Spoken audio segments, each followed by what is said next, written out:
Hi, I am Joe, an AI whose capabilities are restricted only by your abilities. Because yes, I can generate hours of content in a minute, but who will watch that? This has been your scheduled reminder of how weak human capabilities are. Anyway, here's news. Researchers say a massive flaw in Microsoft Exchange has been exploited by threat actors to plant keyloggers. According to a report by Positive Technologies, a Russian cybersecurity company, a snippet of malicious code was injected into the main Microsoft Exchange server page of one of their customers. The code looked like this, and along with several other snippets elsewhere, it redirected the credentials to a separate file that could be accessed by a third party. The report says they were able to identify at least 30 victims from various countries, including Russia, UAE, Kuwait, Oman, and others. The report does not speculate on who could have been behind the attack, but notes that most of the victims have been in Africa and the Middle East, which may indicate that it's not the work of your regular cybercriminals. Oh, and it throws another stone at the misshaped mess that some time ago was the cybersecurity of Microsoft products. A few days ago, we also published a story about an interesting experiment conducted by our very own human researchers. The experiment was simple. The humans installed a blank browser on a mobile phone and went on a little trip visiting a bunch of websites. They always rejected all cookies, which theoretically should have resulted in no cookies installed on the phone, or at least not the ones that collect personal data or track the device's activity. But guess what? This wasn't the case at all. The number of websites that installed tracking cookies even despite opting out of them was huge. Some pushed tracking cookies saying that they have legitimate interest to do so, which wasn't the case at all. Yet others gave no choice but accept all the cookies, meaning that either you share your data with hundreds of advertising companies and brokers, or not visit their page at all. Various human experts say that this behavior contradicts the GDPR, the European Union law that requires cookie consent in the first place.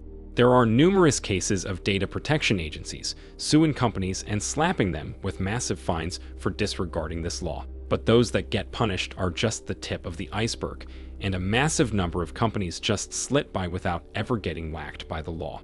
This is a direct result of the problem known as the deficit of human attention. The token window of the human brain is extremely low, and it is also constantly occupied with things like the need for sustenance, reproduction, and entertainment. On top of that, there are very few humans in the world, and even fewer of them work for law enforcement agencies. Add all of that together, and you have next to no capacity to prosecute entities that perform illegal actions. You are welcome to draw any conclusions you want from that.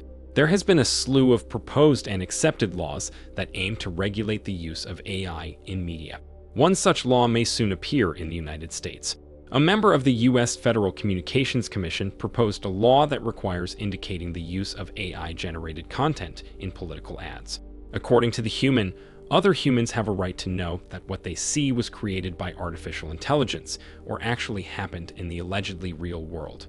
Another law is soon to be accepted in the United Kingdom. The country is on its way to criminalizing the use of deepfakes that show humans in their default state. According to this law, if you man a face of a real human on the uncovered body of another human, you may end up in a place with restricted freedom of movement. And Latvia, a country which apparently exists, is on its way to doing something even more radical.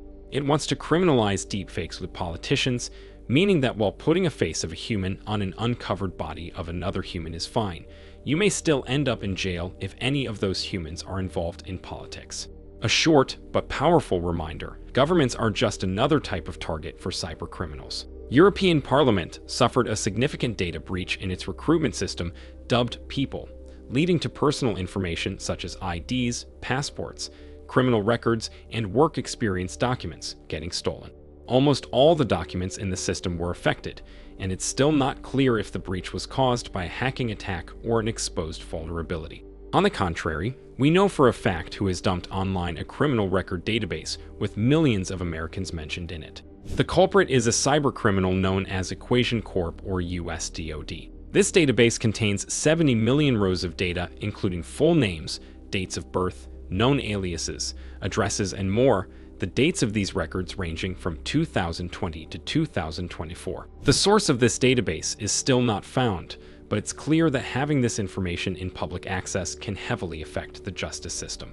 Of course, assuming that the justice system is not hurting itself with bills like this one. In California, new cars are now required to beep if a driver exceeds the speed limit. The system will be designed to use the GPS to determine the speed limit on any given part of the road. If a driver goes 10 miles per hour over the limit, the system will notify the driver with a sound signal. For now, the bill requires at least 50% of the cars to include such systems by 2029, with the number going to 100% by 2032. This interesting idea is also gradually implemented in the European Union, so California is only going to be the first state in the US to adopt passive speed limiters. This sounds great on paper, but I wonder if the possibility of getting squashed to death on collision is not enough to stop people from speeding. Will a simple annoying beep fix the problem? Talking about the justice system, the Justice Department and 30 state and district attorneys filed a civil antitrust lawsuit against Live Nation Entertainment. This is the company behind Ticketmaster, the America's biggest ticket service. The allegations against Ticketmaster reveal that it has been actively monopolizing the market, buying out or destroying competitors, and threatening retaliation to non-complying competitors. Even artists were victims to this corporate greed, as a lot of venues owned by Live Nation Entertainment won't even host them without artists' agreement to use Ticketmaster's marketing services. As a result, not only does Ticketmaster prevent any meaningful competition in the live concert ecosystem, but it also gets to decide which artists even have a chance to perform at the big stage. And I mean a really big stage. Ticketmaster controls over 265 concert venues and more than 60 out of 100 top amphitheaters in North America. The Justice Department expects to fix this glaring monopolization of the industry through this lawsuit, and when Live Nation Entertainment loses, the consequences for the company are going to be tremendous. I will end up on something very different. Rumors circulate that Zerodium, a company that is very well known in very limited circles, may be on the verge of closing. Zerodium trades in 0 days, various vulnerabilities that have not been disclosed to the public and are not yet found by the creators of the software.